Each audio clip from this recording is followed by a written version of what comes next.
అందరికీ నమస్కారం. ఇప్పటికే బాగా ఆలస్యమైంది, ఎక్కువ సమయం తీసుకోను. రేపు శివరాత్రి కారణంగా చాలామంది బహుశా ఆ ఏర్పాట్ల హడావుడిలో ఉంటారు కాబట్టి తొందరగానే ముగించుకుని మిమ్మల్ని అందరినీ కూడా విడిచిపెట్టే కార్యక్రమం చేస్తాం. ఈవేళ మనందరం కూడా ఇక్కడికి ఎందుకు చేరుకున్నామో మీ అందరికీ కూడా తెలుసున్నటువంటి విషయం. 2014 ఎన్నికల్లో నారా చంద్రబాబు నాయుడు గారు ఆవేళ విడిపోయినటువంటి ఆంధ్ర రాష్ట్రంలో ఎన్నికల సందర్భంలో ప్రజలందరినీ కూడా మభ్యపెడుతూ జనసేన, బీజేపీ, తెలుగుదేశం 3 కలిపి 650 వాగ్దానాలు ఇచ్చారు. ఇచ్చిన వాగ్దానాల్ని నమ్మి ప్రజలు ఓట్లు వేసి చంద్రబాబు నాయుడు గారిని ముఖ్యమంత్రి స్థానంలో కూర్చోబెట్టారు. బహుశా మీ అందరికీ కూడా గుర్తుండే ఉండాలి, డ్వాక్రా అక్క చెల్లెమ్మల యొక్క రుణాలని బేషరతుగా మాఫీ చేస్తాను అని చెప్పి ఆవేళ చంద్రబాబు నాయుడు గారు చెప్పినటువంటి మాటలు. 2014 ఎన్నికల అనంతరం చంద్రబాబు నాయుడు గారు ముఖ్యమంత్రి స్థానంలో కూర్చున్నాడు. 14 నుంచి 19 వరకు కూడా ప్రజలందరూ కూడా ఎదురు చూశారు. రైతుల రుణాలు మాఫీ చేస్తా అన్నాడు, చేస్తాడేమో అని చెప్పి రైతులు ఎదురు చూశారు. ఉద్యోగం లేని ప్రతి నిరుద్యోగికి కూడా 2000 రూపాయలు నిరుద్యోగ భృతి ఇస్తా అన్నాడు, ఇస్తాడేమో చంద్రబాబు నాయుడు అని చెప్పి 2019 వరకు కూడా కళ్ళు కాయలు కాసేలాగా ఎదురు చూశారు. అది కూడా మాఫీ చేశాడు. మరో పక్కన ఇల్లు లేని ప్రతి నిరుపేదకి కూడా ఇల్లు కట్టించిస్తా అన్నాడు. ఎక్కడ ఆంధ్ర రాష్ట్రం మొత్తం మీద ఏ ఒక్క నిరుపేదకి కూడా ఇల్లు కట్టించిన పాపాన పోలా. అదే మాదిరిగా ఏదైతే ఆవేళ డ్వాక్రా అక్క చెల్లెమ్మల యొక్క రుణాల్ని బేషరతుగా మాఫీ చేస్తాను అని బ్యాంకుల్లో ఉన్న బంగారాన్ని తాకట్టు విడిపించి ఇంటికి తీసుకొచ్చి మీ చేతుల్లోనే ఆ బంగారాన్ని పెడతాను అని చెప్పి చెప్పాడు, పూర్తిగా అక్క చెల్లెమ్మలకి టోపీలు పెట్టి మొండి చేయి చూపించి మోసం చేసినటువంటి పరిస్థితులు కూడా మీ అందరినీ కూడా గుర్తు చేసుకోమని చెప్పి కోరుతా ఉన్నా. అటువంటి పరిస్థితుల్లో ప్రీతమ ముఖ్యమంత్రి, ఆవేళ ప్రతిపక్ష నాయకులు జగన్మోహన్ రెడ్డి గారు రాష్ట్రంలో అనేక రకాల ఇబ్బందులకు ఎదుర్కొంటా ఉన్నారు ప్రజలు. వాళ్ళందరికీ కూడా భరోసాని కల్పించాల్సినటువంటి అవసరం ఉంది అనే ఉద్దేశంతో ప్రజా సంకల్ప పాదయాత్ర ఏదైతే చేపట్టారో, ఆవేళ ఉన్నటువంటి 13 జిల్లాల ఆంధ్ర రాష్ట్రంలో అన్ని వర్గాల ప్రజలతోని మమేకమై వాళ్ళ యొక్క సమస్యల్ని దగ్గర నుంచి చూసి అధ్యయనం చేసి ఓ ప్రజా మేనిఫెస్టోని తయారు చేశారు. మమ్మల్ని అందరినీ కూడా మీ ప్రతి ఇంటికి కూడా పంపించారు. మీ చేతుల్లో నవరత్నాల పథకాల కరపత్రాన్ని పెట్టాం. అమ్మా, మాకు అవకాశం ఇవ్వండి, మేము అధికారంలోకి వస్తే ఈ వాగ్దానాన్ని చేసి చూపిస్తాము అని చెప్పాం. ముఖ్యమంత్రి పీఠంలో జగన్మోహన్ రెడ్డి గారిని కూర్చోబెడితే ఖచ్చితంగా ఈ వాగ్దానాలన్నీ కూడా అమలు పరుస్తాము అని చెప్పి చెప్పడం జరిగింది. మీ అందరి ఆశీస్సులతో, దీవెనలతో ఆంధ్ర రాష్ట్రంలో గతంలో ఎప్పుడు లేనటువంటి రీతిలో 175 స్థానాలకు గాను 151 స్థానాల్లో వైఎస్ఆర్ కాంగ్రెస్ పార్టీ అభ్యర్థులు ఓ చారిత్రాత్మకమైనటువంటి విజయంతో అసెంబ్లీలో అడుగుపెట్టారు. ఆ క్షణం నుంచి ఈ రోజు దాకా కూడా ఏ రకంగా ఇచ్చినటువంటి వాగ్దానాన్ని నెరవేర్చాలి అనేటువంటి ఆలోచనతోనే ప్రతినిత్యం కూడా ఈ ప్రభుత్వం పనిచేస్తూ ఉంది. అందులో భాగంగానే ఈవేళ పెద్ద ఎత్తున ప్రజలకి 2,70,000 కోట్ల రూపాయలు నేరుగా మీ అకౌంట్లోకి డబ్బులు వేసినటువంటి కార్యక్రమం కూడా ఈ ప్రభుత్వం చేసింది అని చెప్పి సగర్వంగా తెలియజేస్తా ఉన్నా. మరి ముఖ్యంగా ఈవేళ మహిళలకి సంబంధించి ఆలోచన చేస్తే గతంలో ఏదైతే చంద్రబాబు నాయుడు గారు మోసానికి గురయ్యారో, ఈవేళ అదే మహిళలకి ఈ ప్రభుత్వంలో రాజకీయంగా, ఆర్థికంగా, సామాజికంగా అన్ని రకాలుగాను కూడా చేయూతనివ్వాలి, పైకి తీసుకుని రావాలి అనేటువంటి ఆలోచనతో అడుగులు పడతా ఉన్నాయి. అందులో భాగంగానే ఒకసారి మిమ్మల్ని అందరినీ కూడా గుర్తు చేసుకోమని చెప్పి కోరుతా ఉన్నా. గతంలో లేనటువంటి పథకాలు ఈవేళ ఈ ప్రభుత్వం వచ్చిన తర్వాత, ఈ ముఖ్యమంత్రి గారు వచ్చిన తర్వాత అమలు పరుస్తూ ఉన్నటువంటి పథకాలు. అమ్మఒడి ఒక్కసారి ఆలోచన చేస్తే, ఏదైతే పేదల పిల్లలు స్కూళ్ళకి పంపించి చదివించేటటువంటి స్తోమత లేక వాళ్ళని కూడా వాళ్ళతో పాటు కలిసి పనుల్లోకి తీసుకెళ్ళి సాయంత్రానికి ఒక 4 రూపాయలు సంపాదించుకుంటే తప్ప మన కడుపు నిండదేమో అనేటువంటి భయంతో పిల్లల్ని కనీసం స్కూళ్ళకు కూడా పంపించే ధైర్యం చేసేవారు కాదు. ఈవేళ పూర్తిగా పరిస్థితుల్ని మారుస్తూ పేదల పిల్లలు బాగా చదువుకోవాలి, తద్వారా మాత్రమే వాళ్ళ తలరాతులు మారుతాయి, వారి ఆర్థిక స్థితిగతులు మెరుగుపడతాయి అనేటువంటి ఆలోచన చేసి ఈవేళ కేవలం స్కూళ్ళకి పిల్లల్ని పంపిస్తే చాలు, తల్లుల అకౌంట్లలో ఏడాదికి 15,000 రూపాయలు అమ్మఒడి పథకం ద్వారా మీ అకౌంట్లోనే డబ్బులు వేసేటటువంటి కార్యక్రమం జరుగుతూ ఉంది. అంతేకాదు, ఏదైతే చేయూత పథకం ద్వారా ఎవరైతే 45 సంవత్సరాలు వయసు నుండి 60 ఏళ్ళ మధ్యలో వయసులో ఉన్నటువంటి ఆడవాళ్ళు ఉన్నారో, బీసీ, ఎస్సీ, ఎస్టీ, మైనారిటీ అక్క చెల్లెమ్మలకి సంబంధించి వాళ్ళందరికీ కూడా వాళ్ళ కాళ్ళ మీద వాళ్ళు నిలబడాలి, వాళ్ళంతటి వాళ్ళే 4 రూపాయలు సంపాదించుకునేటటువంటి పరిస్థితిని వాళ్ళకి కల్పించాలి అనేటువంటి ఉద్దేశంతో ఈవేళ ఒక్కొక్కరికి ఏడాదికి 18,750 రూపాయలు చొప్పున గడిచినటువంటి ఈ 5 ఏళ్ల కాలంలోని సుమారుగా 75,000 రూపాయలు ఆర్థిక చేయూతను అందించినటువంటి కార్యక్రమం కూడా ఈ ప్రభుత్వం చేసింది అనేటువంటి కార్యక్రమాన్ని కూడా మీకు అందరికీ ఈ సందర్భంగా తెలియజేస్తా ఉన్నా. అంతేకాదు, అగ్రవర్ణాల్లో ఉన్నటువంటి పేదలు ఎవరైతే కాపులు కావచ్చు, లేకపోతే బ్రాహ్మణులు కావచ్చు, వైశ్యాస్ కావచ్చు, లేకపోతే కమ్మవారు కావచ్చు, ఇంకొక కులానికి సంబంధించినటువంటి వారు కావచ్చు, వాళ్ళు గతంలో ఏ ప్రభుత్వంలోని కూడా ₹1 అంటే రూపాయి కూడా సాయం అందుకున్నటువంటి పరిస్థితి లేదు. ఇవాళ అగ్రవర్ణాల్లో ఉన్నటువంటి పేదలకు సైతం మంచి చేయడానికి కాపు నేస్తం కావచ్చు, ఈబీసీ నేస్తం కావచ్చు, పథకాలను ప్రవేశపెట్టినటువంటి కార్యక్రమం ఈ ప్రభుత్వం చేపట్టింది. ఏడాదికి 15,000 రూపాయల చొప్పున ఒక్కొక్కరికి ఆర్థిక సాయాన్ని అందించేటటువంటి కార్యక్రమం కూడా ఈ ప్రభుత్వం చేపట్టడం జరిగింది. అంతేకాకుండా ఈవేళ ఇక్కడ మనం అందరం కూడా ఎందుకు సమావేశమయ్యేటువంటిది కూడా ఆలోచన చేస్తే, ఏదైతే ఆవేళ మోసానికి గురైనటువంటి డ్వాక్రా అక్క చెల్లెమ్మలు ఉన్నారో వాళ్ళందరికీ కూడా ఖచ్చితంగా చేయూతనివ్వాలి, ఆర్థికంగా ఆదుకోవాలి అనేటువంటి ఆలోచన చేసి జగన్మోహన్ రెడ్డి గారు 2019 ఏప్రిల్ 11వ తేదీ నాటికి ఎంతైతే డ్వాక్రా అక్క చెల్లెమ్మలకి బ్యాంకుల్లో రుణాలు ఉంటుందో ఆ మొత్తాన్ని 4 దశల్లో నేరుగా మీ అకౌంట్లోకే డబ్బులు వేసేటటువంటి కార్యక్రమం చేస్తాను 2వ ఏడాది నుంచి అని చెప్పి చెప్పడం జరిగింది. చెప్పిన మాటని కట్టుబడి ఈవేళ ఎంతైతే ఆ వేళకి మీరు ఉన్నటువంటి అప్పు ఉందో అందరి బ్యాంక్ అకౌంట్లలో 4 విడతలుగా ఈవేళ మీ అందరి అకౌంట్లోకి కూడా డబ్బులు వేయడం జరిగింది. అందులో భాగంగానే ఈవేళ 4వ విడతకి సంబంధించినటువంటి డబ్బుల్ని మీ అకౌంట్లో వేసినటువంటి సందర్భంగానే ఈవేళ మనందరం కూడా ఇక్కడ సంతోషంగా ఆనందంగా కలుసుకునేటటువంటి కార్యక్రమం చేస్తూ ఉన్నాం. అంతేకాదు, ఒకసారి మిమ్మల్ని అందరినీ కూడా గుర్తు చేసుకోమని చెప్పి కోరుతా ఉన్నా. గత ప్రభుత్వంలో చంద్రబాబు నాయుడు గారు ముఖ్యమంత్రిగా ఉన్నటువంటి హయాంలో ఆవేళ ఏదైతే హైదరాబాద్లో సుమారుగా 100 కోట్ల రూపాయలు ఖర్చు పెట్టి ఏ రకంగా ఆయన సొంత ఇంటిని నిర్మించుకోవాలి అనేటువంటి ఆలోచన చేశాడు తప్పితే ఎక్కడా కూడా ఏ పేదవాడికి కూడా 1 అంగుళం భూమి కూడా ఇచ్చినటువంటి పాపాన పోయిన పరిస్థితి లేదు. ఈవేళ ఇల్లు లేనటువంటి నిరుపేదలు ఎవరైతే ఉన్నారో, ముఖ్యంగా ఆడవాళ్ళు వాళ్ళ జీవితంలో కనీసం మనకి ఒక సొంత ఇల్లైనా ఉండాలి అనేటువంటి కలగంటారు. ఆ కళని నిజం చేసి చూపించాలి అనేటువంటి బలమైన సంకల్పంతో ఈవేళ ఈ ప్రభుత్వం అడుగులు వేస్తూ ఉంది. ఏదైతే ఈ రాష్ట్రంలో ఉన్నటువంటి ఇల్లు లేనటువంటి వాళ్ళు ఉన్నారో 31,75,000 మందికి ఇళ్ళ పట్టాలు ఇచ్చాము. అందులో భాగంగానే ఈవేళ మన నియోజకవర్గంలో ఈ 3 మండలాల్లోని కలిపి 20,172 మందికి ఇల్లు ఇచ్చాము అని చెప్పి కూడా ఈ సందర్భంగా తెలియజేస్తా ఉన్నా.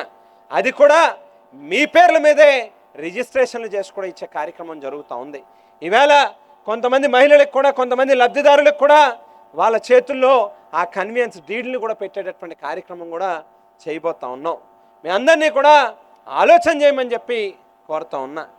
గతంలో మన తండ్రులు కానీ మన తాతలు కానీ లేక మన భర్త కానీ మనకి సంపాదించి ఇవ్వనటువంటి ఆస్తిని ఈవేళ జగన్మోహన్ రెడ్డి గారు మీ బిడ్డగా, మీ తమ్ముడిగా, మీ అన్నగా మీకు కనీసం ఈ భూమి మీద ఒక చిన్న ఇల్లు అనేది ఉండాలి, అది పేదవాడి తాలూకా హక్కు, ప్రభుత్వాల తాలూకా బాధ్యత కింద భావించే ఈవేళ ఇన్ని వేల మందికి ఇళ్ళ పట్టాలు ఇచ్చేటటువంటి కార్యక్రమం కూడా ఈ ప్రభుత్వం చేస్తూ ఉంది అని చెప్పి తెలియజేస్తా ఉన్నా.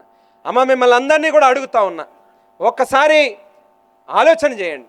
గతంలో తెలుగుదేశం ప్రభుత్వంలో ఎవరికైనా ఒక రేషన్ కావాలన్నా, ఒక పెన్షన్ కావాలన్నా, ఒక హౌసింగ్ లోన్ కావాలన్నా, ఒక కార్పొరేషన్ లోన్ కావాలన్నా, ఏది కావాలన్నా కూడా ఎవరి దగ్గరికి వెళ్ళి అడగాలి? ఎవరి దగ్గరికి వెళ్ళి అడగాలమ్మా? గట్టిగా చెప్పండి అందరూ. జన్మభూమి కమిటీల దగ్గరికి వెళ్ళి మన కాళ్ళు ఎరిగేటట్టుగా, చెప్పులు ఎరిగేటట్టుగా తిరిగితే తప్ప ఏ ఒక్కరికి కూడా ఒక్క సంక్షేమ పథకం కూడా అందే పరిస్థితి ఉండేది కాదు. వాళ్ళ దగ్గరికి వెళితే మొట్టమొదటి మనల్ని అడిగేటటువంటి ప్రశ్న ఏంటి అని అంటే, నువ్వు సైకిల్ గుర్తు కోటేసావా లేదా? నువ్వు తెలుగుదేశం పార్టీ సభ్యత్వం తీసుకున్నావా లేదా? నువ్వు పచ్చ చీర కట్టుకున్నావా లేదా? నువ్వు చంద్రబాబుకి జై కొట్టావా లేదా? ఇవన్నీ అడిగి ఏ కొంతమందికో అదృష్టం ఉన్న వాళ్ళకి ఆ సంక్షేమ పథకాలని అందించేటటువంటి పరిస్థితి ఉండేది.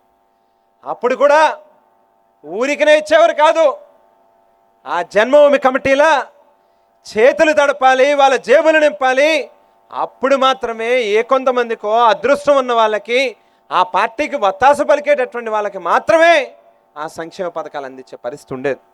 ఈవేళ పూర్తిగా పరిస్థితులు మారుస్తూ ఈ ప్రభుత్వంలో ఏ ఒక్కరికి కూడా ఒక్క పైసా అంటే పైసా కూడా లంచం ఇవ్వాల్సినటువంటి అవసరం లేకుండా, ఎవరి దగ్గరకో వెళ్ళి చేతులు చాచి ప్రాధేయపడాల్సినటువంటి అవసరం లేకుండా, మీ ఆత్మాభిమానాల్ని తగ్గించుకోవాల్సినటువంటి అవసరం లేకుండా, మీ ఇంటికే వచ్చి మీ తలుపు తట్టి దగ్గరుండి మీతో దరఖాస్తు చేయించి మీకు అందవలసినటువంటి అన్ని సంక్షేమ పథకాలని కూడా నేరుగా మీ అకౌంట్లో డబ్బులు వేస్తూ ఉన్నటువంటి కార్యక్రమం ఈ ప్రభుత్వం చేస్తూ ఉంది అని చెప్పి కూడా సగర్వంగా తెలియజేస్తూ ఉన్నా. అంతేకాదు ఈవేళ మహిళల్ని రాజకీయంగా కూడా పైకి తీసుకుని రావాలి అనే ఉద్దేశంతో ఈ ప్రభుత్వంలో అనేక చట్టాలను కూడా తీసుకుని రావడం జరిగింది. ఏదైతే ఈవేళ ట్రస్ట్ బోర్డులు కానీ, గుడి కమిటీలు కానీ, బడి కమిటీలు కానీ, మార్కెట్ యార్డ్ కమిటీలు కానీ, ఏ కమిటీలు తీసుకున్నా, ఏ కార్పొరేషన్లు తీసుకున్నా, ఏ నామినేటెడ్ పదవులు తీసుకున్నా కూడా కనీసం అంటే 50% రిజర్వేషన్ తీసుకొచ్చి మహిళలకే రాజకీయంగా అవకాశాలు కల్పించేటటువంటి కార్యక్రమం కూడా ఈ ప్రభుత్వం చేస్తూ ఉంది.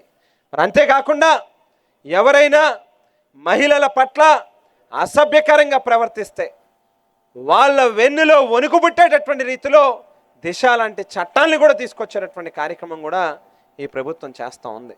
ఇంతగా మహిళల కోసం, పేదల కోసం ఆరాటపడతా ఉన్నటువంటి ఈ ప్రభుత్వం మీద తెల్లారు లెగిస్తే అదే పనిగా బురద జల్లేటటువంటి ప్రయత్నాలు జరుగుతూ ఉన్నాయి.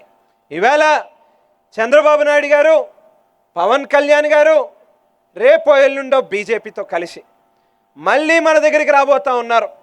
మళ్ళీ ఇంకొకసారి అబద్ధపు హామీలు ఇచ్చేటటువంటి ప్రయత్నం చేయబోతూ ఉన్నారు. మళ్ళీ మిమ్మల్ని అందరినీ కూడా మోసం చేసే ప్రయత్నం కూడా చేయబోతూ ఉన్నారు. ఒక్కసారి మిమ్మల్ని అందరినీ కూడా ఆలోచన చేయమని చెప్పి కోరుతా ఉన్నామ్మా. అసలు ఎందుకు ఈ పొత్తులు, ఏ కారణం చేత వీళ్ళందరూ కలుస్తూ ఉన్నారు అంటే పేదలకి మంచి జరుగుతుంది కాబట్టి ఈవేళ ఆ మంచిని జరగకుండా అడ్డుపడడం కోసం వీళ్ళు కలుస్తూ ఉన్నారు. పేదలకి ఇంటి దగ్గరికే వెళ్ళి వాలంటీర్ వ్యవస్థని తీసుకొచ్చి వాళ్ళ అకౌంట్లో నేరుగా డబ్బులు వేస్తూ ఉన్నాం కాబట్టి ఆ డబ్బులు పేదలకు అందకూడదు, ఏదో రకంగా మళ్ళీ వాళ్ళ నోటి దగ్గర ఉన్నటువంటి కూటిని కొట్టాలి అనేటువంటి ఉద్దేశంతోనే వీళ్ళు కలుస్తూ ఉన్నారు అని చెప్పి తెలియజేస్తూ ఉన్నా. మిమ్మల్ని అందరినీ కూడా దయచేసి ఆలోచన చేసి ఎవరైతే ప్రజల కోసం నిజంగా పనిచేస్తారో వాళ్ళని భుజం తట్టి ప్రోత్సహించండి. లేని పక్షంలో మనంతటి మనమే మన కోసం పనిచేస్తూ ఉన్నటువంటి ప్రభుత్వాన్ని పాడు చేసుకున్నటువంటి పరిస్థితి వస్తుంది. మనంతటి మనమే మన కోసం పనిచేస్తూ ఉన్నటువంటి ముఖ్యమంత్రిని చెడగొట్టుకునేటటువంటి పరిస్థితి వస్తుంది. దయచేసి ఆలోచన చేసి రాబోయేటటువంటి ఎన్నికల్లో విజ్ఞతతో ఓట్లు వేయండి అని చెప్పి మిమ్మల్ని అందరినీ కూడా కోరుతా ఉన్నా. ఇక స్థానికంగా మన నియోజకవర్గానికి సంబంధించి మిమ్మల్ని అందరినీ కూడా ఈవేళ ధైర్యంగా మీ ముందుకు వచ్చి ఓట్లు అడుగుతూ ఉన్నామనంటే మిమ్మల్ని అందరినీ కూడా ఒకసారి ఆలోచన చేయమని చెప్పి కోరుతా ఉన్నా. మీ గ్రామాలలో ఈవేళ కోరుకొండ మండలానికి సంబంధించి దాదాపుగా 22 గ్రామాలకి సంబంధించినటువంటి మహిళలు ఇక్కడ కనిపిస్తూ ఉన్నారు. మీ గ్రామంలో గతంలో 2019కు ముందు లేనివి ఈవేళ మన ప్రభుత్వం వచ్చిన తర్వాత ఉన్నవి ఎన్నో చెప్పచ్చు. గ్రామ సచివాలయం భవనం ఆ వేళ లేనిది ఈవేళ ఉన్నది. రైతు భరోసా కేంద్రం ఆ వేళ ఆ ప్రభుత్వంలో లేనిది ఈవేళ మన ప్రభుత్వంలో ఉన్నది. వైఎస్ఆర్ హెల్త్ క్లినిక్ హాస్పిటల్ వ్యవస్థ ఈవేళ గత ప్రభుత్వంలో లేనిది ఈవేళ మన ప్రభుత్వంలో వచ్చినది. అంతేకాకుండా నాడు నేడు ద్వారా ప్రభుత్వ పాఠశాలల యొక్క రూపురేఖలు మారుస్తూ ఉన్నాం. అంగన్వాడీ భవనాలు నిర్మిస్తూ ఉన్నాం, రోడ్లు వేస్తూ ఉన్నాం, సీసీ డ్రైన్లు కడతా ఉన్నాం. జలజీవన్ మిషన్ ప్రాజెక్టు ద్వారా ఓహెచ్ఆర్ ట్యాంకులు కట్టాం, ఇంటింటికి పైప్ లైన్లు కూడా నిర్మాణం చేస్తూ ఉన్నాం. చాలా గ్రామాలలో వ్యాయామశాలలు నిర్మాణం చేస్తూ ఉన్నాం, శ్మశాన వాటికల్ని అభివృద్ధి చేస్తూ ఉన్నాం. అక్కడి నుంచి మొదలుపెట్టి నియోజకవర్గ స్థాయిలో ఇంటింటికి గోదావరి నీళ్ళని త్రాగునీరు కింద అందించాలనేటువంటి లక్ష్యంతో అడుగులు వేస్తూ ఉన్నాం. 217 కోట్ల రూపాయలతో ఇప్పటికే ప్రభుత్వం నుంచి మంజూరు చేయించడం జరిగింది నిధులని. తొందరలోనే ఆ పనులు కూడా ప్రారంభం కాబోతూ ఉన్నాయి. గాడాల గ్రామం నుంచి మొదలుపెట్టి చాలా గ్రామాలలో ఈవేళకి కూడా త్రాగునీటి ఎద్దడి కనిపిస్తూ ఉంది. మీ అందరికీ కూడా మాటిస్తూ ఉన్నాం, రాబోయేటటువంటి 2-2.5 సంవత్సరాల లోపు ఖచ్చితంగా మళ్ళీ ప్రతి ఇంటికి కూడా గోదావరి నీళ్ళని త్రాగునీరు కింద అందించేటటువంటి దిశగా కూడా అడుగులు వేస్తాం. దానికి సంబంధించినటువంటి నిధులు కూడా ఇప్పటికే మంజూరైనాయి అని చెప్పి కూడా తెలియజేస్తూ ఉన్నా.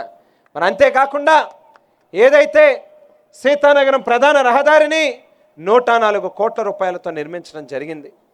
ముగ్గల్ల నుంచి మొదలై వయా కోనవరం, మునగాల, కాపవరం ఆ రోడ్డును కూడా అభివృద్ధి చేస్తూ ఉన్నాం. మరొక 15 రోజుల్లోపు ఆ రోడ్డు నిర్మాణాన్ని కూడా పూర్తి చేసే దిశగా అడుగులు వేస్తూ ఉన్నాం.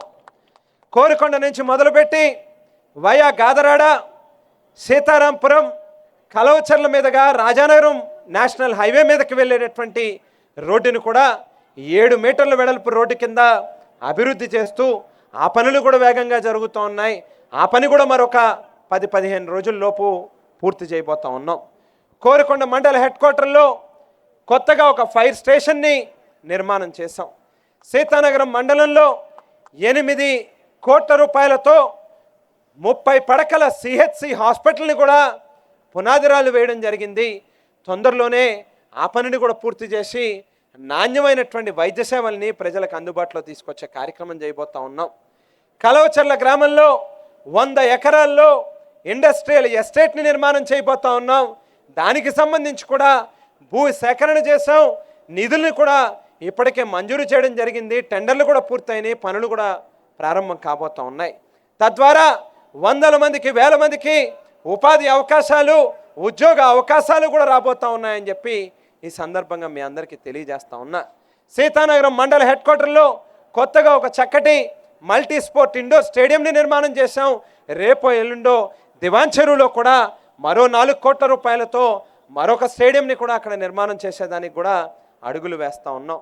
పెద్ద ఎత్తున ఈవేళ నియోజకవర్గంలో గ్రామ స్థాయి నుంచి నియోజకవర్గ స్థాయి వరకు కూడా కోట్లాది రూపాయలతో అభివృద్ధి కార్యక్రమాలు జరుగుతూ ఉన్నాయి.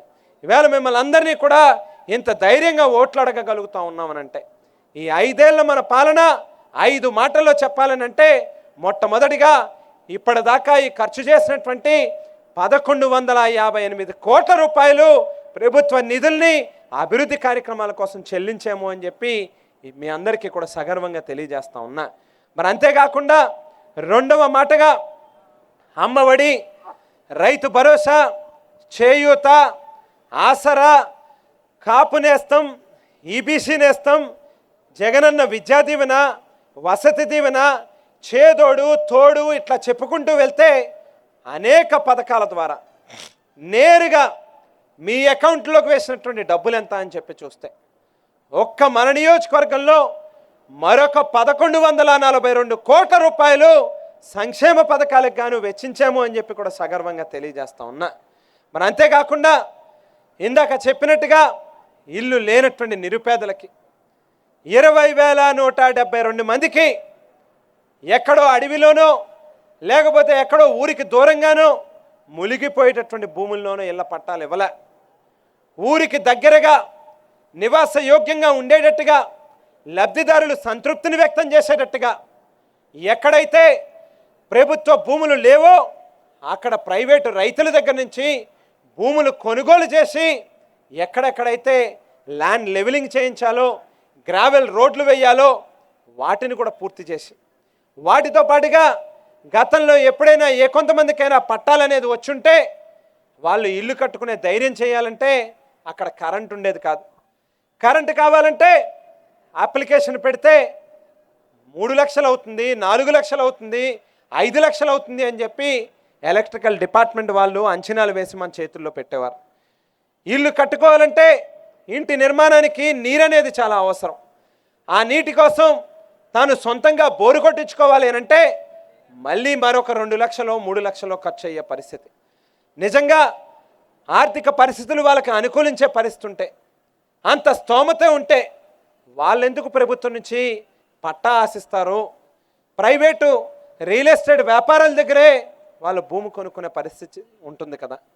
ఈవేళ అందుగురించే ఎక్కడైతే మనం ఇళ్ళ పట్టాలు ఇస్తా ఉన్నాం అక్కడే ఎలక్ట్రికల్ లైన్స్ వేసి బోర్లు వేసి అందంగా ఓ ప్రైవేట్ రియల్ ఎస్టేట్ వ్యాపారి ఏ రకంగా అయితే తన ప్లాట్లని అందంగా తీర్చిదిద్ది వ్యాపారం చేస్తారో ఈవేళ ప్రభుత్వం నుంచి పేదలకు ఇస్తా ఉన్నటువంటి భూముల్ని కూడా అంతే సౌకర్యవంతంగా అంతే వస్తువుల్ని కల్పించి ఈవేళ మీ చేతుల్లో పట్టాలు పెట్టేటటువంటి కార్యక్రమం చేస్తూ ఉన్నాం. ఆ పట్టా మాత్రమే కాకుండా 1,80,000 రూపాయలు ఇల్లు కట్టుకోవడానికి కూడా నిధుల్ని మంజూరు చేసేటటువంటి కార్యక్రమం కూడా చేస్తూ ఉన్నాం. ఈవేళ ఒక్క మన నియోజకవర్గంలో అక్షరాల 20,172 కుటుంబాలకి ఈవేళ ఇంటి పట్టాలను ఇచ్చాము అని చెప్పి కూడా సగర్వంగా తెలియజేస్తూ ఉన్నా. ఇక 4వ అంశం వ్యవసాయం. మన నియోజకవర్గం చాలా మేరకు వ్యవసాయ ఆధారిత ప్రాంతం. మన రైతన్నలు గతంలో విత్తనాలు కావాలంటే ఆ మండలంలో ఉన్నటువంటి ఒక అధికారి చుట్టూ తిరగాల్సినటువంటి పరిస్థితి. ఎండలో సొమ్మసిల్లి పడిపోయినటువంటి దాఖలాలు కూడా మనం చూసాం. ఈవేళ ప్రతి గ్రామంలోనే కూడా రైతు భరోసా కేంద్రాలను నిర్మించి విత్తనాల నుండి ఆఖరికి విక్రయాల వరకు కూడా అన్ని స్థాయిల్లోని కూడా రైతుని చేయి పట్టుకుని ముందుకు నడిపించేటటువంటి కార్యక్రమం ఈ ప్రభుత్వం చేస్తూ ఉంది. పిఎస్సిఎస్ సొసైటీ భవనాల్ని కొత్తగా నిర్మాణం చేశాం. ఏదైతే గ్రామాల్లో లో వోల్టేజ్ కానీ రైతులు లో వోల్టేజ్ కారణంగా పడతా ఉన్నటువంటి ఇబ్బందులకు కానీ కొత్తగా 220/133 kV సబ్స్టేషన్ని నిర్మాణానికి పునాదిరాలు వేశాం. మరొక 5 సబ్స్టేషన్లు గతంలో తెలుగుదేశం ప్రభుత్వంలో ఎక్కడా కూడా ఒక్కటంటే ఒక్క సబ్స్టేషన్ని కూడా మంజూరు చేయించిన పరిస్థితి లేదు. ఈవేళ నర్సాపురంలో అలాగే కాటవరం కొండేపూడి రాదేపాలెం వెలుగుబందలో 33/11 kV సబ్స్టేషన్లు కూడా 5 సబ్స్టేషన్లు గ్రాంట్ చేసి ఈవేళ ప్రతి రైతుకి కూడా ఉచితంగా నాణ్యమైనటువంటి పగలిపూట 9 గంటల విద్యుత్ని ఇవ్వాలి అనేటువంటి లక్ష్యంతో కూడా అడుగులు వేయడం జరిగింది. అంతేకాదు ఒకసారి మిమ్మల్ని అందరినీ కూడా గుర్తు చేసుకోమని చెప్తా ఉన్నా. ఇక్కడ ఉన్నటువంటి ఆడవాళ్ళందరికీ కూడా తెలుసు, గతంలో అన్నలు కానీ మా బాబాయిలు కానీ మొదటి పంటకి నీళ్లు రావాలంటేనే ఏ రకంగా వాళ్ళు ఇబ్బంది పడేవారు. వెళ్ళి పొలం గట్ల మీద కాలువ గట్ల మీద పడుకుని ఎప్పుడు నీరిస్తారా అని చెప్పి ఎదురు చూడాల్సిన పరిస్థితి ఉండేది. ఒక్కొక్క తడికి ఒక్కొక్క రైతు దగ్గర ఎకరానికి 300 నుంచి 400, 500 రూపాయలు కలెక్షన్లు చేసినటువంటి రోజులను కూడా గుర్తు చేస్తూ ఉన్నా. ఈవేళ పూర్తిగా ఆ పరిస్థితిని మారుస్తూ ప్రతి రైతు కూడా గుండెల మీద చేయి వేసుకుని మా జక్కంపూడోడున్నాడు, మా శాసనసభ్యుడున్నాడు, ఖచ్చితంగా మొదటి పంటకి మాత్రమే కాదు రెండవ పంటకి సైతం పుష్కలంగా సాగునీటిని అందిస్తాడు అనేటువంటి ఒక నమ్మకాన్ని ఇవాళ రైతుల్లో సంపాదించుకోగలిగామని చెప్పి కూడా సగర్వంగా తెలియజేస్తా ఉన్నా. తద్వారా ప్రతి రైతు కూడా రెండవ పంటని కూడా వేసుకోవడం కారణంగా కనీసం అంటే ఏడాదికి 30,000, 40,000, 50,000 అదనంగా సంపాదించుకోగలిగేటటువంటి అవకాశం కూడా ప్రతి ఎకరానికి ఈవేళ రైతుకు కూడా కలిగింది అనేటువంటి మాటను కూడా తెలియజేస్తా ఉన్నా. ఇట్లా చెప్పుకుంటూ వెళ్తే వ్యవసాయ రంగంలో దాదాపుగా 38 కోట్ల రూపాయలతో ఇరిగేషన్ వర్కులు చేపట్టాం. 22 కోట్ల రూపాయలతో తొర్రిగడ్డ మోడర్నైజేషన్ జరుగుతూ ఉంది. పెద్ద ఎత్తున నిధులు వెచ్చించి వేళ ప్రతి రైతుకి కూడా మేలు చేకూర్చేటటువంటి కార్యక్రమం చేస్తూ ఉన్నాం. ఇక 5వ చివరి అంశం ఏంటి అని అంటే, మీకు అందరికీ తెలుసు, చాలామంది ఇక్కడ పెద్దవాళ్ళు ఉన్నారు, కనీసం అంటే ఒక 5, 6 శాసనసభ్యులు చూసుంటారు. మామూలుగా ఎమ్మెల్యేలను అంటే ప్రతిపక్షంలో ఉన్నప్పుడు ఏదో అధికార వ్యామోహంతో పదవి కాంక్షతో ప్రజల్లో తిరుగుతారు. ఒకసారి గెలిచిన తర్వాత మళ్ళీ 5 ఏళ్ల తర్వాత కదా ఎన్నికలు వచ్చాయి, మన పని మనం చేసుకుందాం, మన ఆస్తులు పెంచుకుందాం, మన వ్యాపారాలు చేసుకుందాం, ఆ పదవిని ఉపయోగించుకుని మన ప్రయోజనాల కోసం పని చేసుకుందాం అనేటువంటి ఆలోచన చేస్తారు. ఈవేళ నేను 2019లో ఎన్నికల ఫలితాలు వెలువడినటువంటి మరుసటి క్షణం నుంచి కూడా నిత్యం ప్రజల్లో ఉన్నాం. మళ్ళీ రేపే ఎన్నికలు అన్నట్టుగా ప్రతిరోజు కూడా మీతో కలిసి మీ కష్టాలని తెలుసుకుంటూ ఆ సమస్యల్ని పరిష్కారం కోసం కృషి చేసాం. ఏదైతే 2019 ఎన్నికలకు ముందు ఒక్క ఓటేస్తే ముగ్గురం పనిచేస్తాము అని చెప్పాము. ఈవేళ అమ్మ కానీ, నేను కానీ, తమ్ముడు కానీ, మా ముగ్గురికి అదనంగా నా సతీమణి రాజశ్రీ కూడా, ఎవరికైనా ఎక్కడైనా ఏ రకమైనటువంటి ఆరోగ్యపరమైనటువంటి సమస్య వచ్చింది అంటే తన కింద మరో 4-5 పిఆర్ఓలను పెట్టుకుని వాళ్ళకు కూడా వైద్య సేవల్ని అందించేటటువంటి కార్యక్రమం జరుగుతూ ఉంది. నాన్నగారి పేరు మీద జక్కంపూడి రామ్మోహన్ రావు ఫౌండేషన్ అని చెప్పి స్థాపించి ఎవరైనా ఏదైనా కష్టం వచ్చింది అని అంటే వాళ్ళని కూడా ఆదుకునేటటువంటి కార్యక్రమం చేస్తూ ఉన్నాం. కోవిడ్ లాంటి విపత్తుకరమైనటువంటి సందర్భంలో చాలామంది ప్రజాప్రతినిధులు ఆవేళ వాళ్ళకి ఏదైనా అంటుకుంటుందేమో, వాళ్ళ కుటుంబ సభ్యులు ఏదైనా ఇబ్బంది పడే పరిస్థితి వస్తుందేమో అని చెప్పి ఊరికి దూరంగా ఉన్నటువంటి రోజుల్లో కూడా మామూలు రోజుల కంటే కూడా ఎక్కువ సమయం పనిచేస్తాం. వాళ్ళకి ఏదైనా ఆరోగ్యపరమైనటువంటి సమస్యలు ఉత్పన్నమైతే వాళ్ళనందరికీ కూడా ఆదుకునేటటువంటి కార్యక్రమం చేశాం. ఈ తేడాని గమనించండి. మామూలుగా గతంలో ఉన్నటువంటి శాసనసభ్యులకి ఈవేళ మనకి ఉన్నటువంటి తేడాని అని చెప్పి అడుగుతా ఉన్నా. అమ్మా, మిమ్మల్ని అందరినీ కూడా చివరిగా ఒకటే విజ్ఞప్తి చేస్తూ ముగించదలుచుకున్నా. ఎవరైతే నిజంగా పేదల కోసం ఆలోచన చేస్తారో, ఎవరైతే నిజంగా మహిళా పక్షపాతిగా ముఖ్యమంత్రి స్థానంలో ఉండి పనిచేస్తారో వాళ్ళని గనక మనం మళ్ళీ ఇంకొకసారి అవకాశం ఇచ్చి ప్రోత్సహించకపోతే మనంతటి మనమే మాకు అమ్మఒడి వద్దు అని చెప్పిన దానికి అర్థం రాబోయే ఎన్నికల్లో ఫ్యాన్ గుర్తుకు గనక ఓటేయకపోతే మనంతటి మనమే మాకు 18,750 రూపాయల చొప్పున ఏదైతే బీసీ, ఎస్సీ, ఎస్టీ మైనారిటీలను ఆదుకుంటా ఉన్నారో అది మాకు వద్దు అని చెప్పి మీ అంతటి మీరే చెప్తున్న దానికి అర్థం. మనంతటి మనమే కాపు నేస్తం మాకు అవసరం లేదు అని చెప్తున్న దానికి అర్థం. మనమే గనక సైకిల్ గుర్తు కొట్టేస్తే మాకు జన్మభూమి కమిటీలు కావాలి, మేము లంచాలు ఇస్తాం, వాళ్ళ చుట్టూ కాళ్ళెరగేటట్టుగా తిరుగుతాం, మాకు ఆ వ్యవస్థే కావాలి అని చెప్పి వాళ్ళ బలపరిచినటువంటి దానికి అర్థం. మనంతటి మనమే ఫ్యాన్ గుర్తుకు కనుక ఓటేయకపోతే వాలంటీర్ వ్యవస్థ మాకొద్దు, రద్దు చేసేయండి అని చెప్పిన దానికి అర్థం. దయచేసి విజ్ఞతతో ఆలోచన చేసి ఓట్లు వేయండి అని చెప్పి మిమ్మల్ని అందరినీ కూడా పేరు పేరున కోరుతా ఉన్నా. ఈవేళ మహిళల పట్ల ఒక అభిమానం కానీ, మీ ఇంట్లో ఒక కుటుంబ సభ్యుడిగా, మీ బిడ్డగా, మీకు దగ్గరగా ఈవేళ నా తల్లి దగ్గర నుంచి చూసి నేర్చుకున్న రాజకీయ పాఠాల ద్వారా నిరంతరం మీలో ఉంటూ ఒకసారి మిమ్మల్ని అందరినీ గుర్తు చేసుకోమని చెప్పి కోరుతా ఉన్నా. ఎప్పుడైనా ఏ ప్రభుత్వంలోనైనా అధికార పార్టీకి సంబంధించినటువంటి శాసనసభ్యులు మీ ఇళ్ళ చుట్టూ మీ చుట్టూ తిరిగినటువంటి పరిస్థితులు ఉన్నాయా? ఇవాళ ఈ నియోజకవర్గంలో గడప గడపకి మన ప్రభుత్వం అనేటువంటి కార్యక్రమం ద్వారా మీ ప్రతి ఇంటికి వచ్చాం. మీకేవైతే పథకాలు అందినవో వాటి వివరాలు మీకు చెబుతూ ఇంకా ఏదైనా మీకు సమస్యలు ఉన్నాయా అని వాటిని తెలుసుకునే ప్రయత్నం చేశాం. ఆ సమస్యల యొక్క పరిష్కారం కోసం కూడా కృషి చేశాం. అందుగురించి మిమ్మల్ని అందరినీ కూడా రాబోయేటటువంటి రోజుల్లో మరొకసారి అవకాశం ఇవ్వండి. ఖచ్చితంగా మీకందరికీ కూడా అందుబాటులో ఉంటూ మీకోసం పనిచేస్తాం. రాజకీయాల్లో ఉన్నది కేవలం మీ మనసుల్లో స్థానాన్ని సంపాదించుకోవడం కోసం మాత్రమే అని చెప్పి తెలియజేస్తూ, ఏదైతే ఇప్పటిదాకా నా మాటలు ఇంత ఓపికగా విన్నందుకు మీకు అందరికీ కూడా పేరు పేరున నా యొక్క కృతజ్ఞతలు తెలియజేస్తూ, చివరిగా మళ్ళీ అమ్మఒడి కావాలన్నా, మళ్ళీ చేయూత కావాలన్నా, ఇచ్చిన ఇళ్ళ పట్టాలు మీకు ఉండాలి, ఇల్లు కట్టుకోవాలేనన్నా ఖచ్చితంగా ఫ్యాన్ గుర్తు కొట్టేయాలి, జగనన్నని ముఖ్యమంత్రి చేయాలి.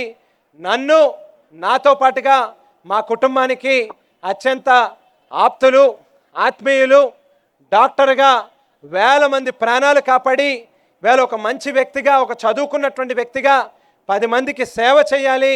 మన వృత్తిలో కేవలం బహుశా నా దగ్గరికి చేయి పట్టుకుని నాడి పట్టుకుని వాళ్ళకి వైద్యం చేస్తే రోజుకు ఒక 50 మందికి చేయగలుగుతాం, 100 మందికి చేయగలుగుతాం.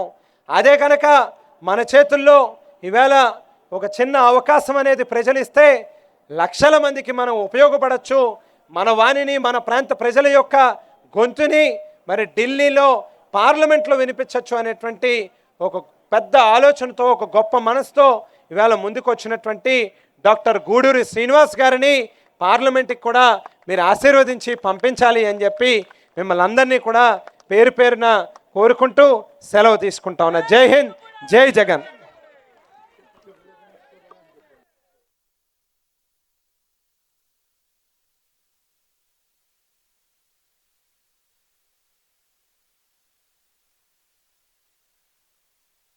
కంగారు పడకుండా ఇప్పుడు చెక్కు ఆవిష్కరిస్తున్నారు మన ఎమ్మెల్యే గారు.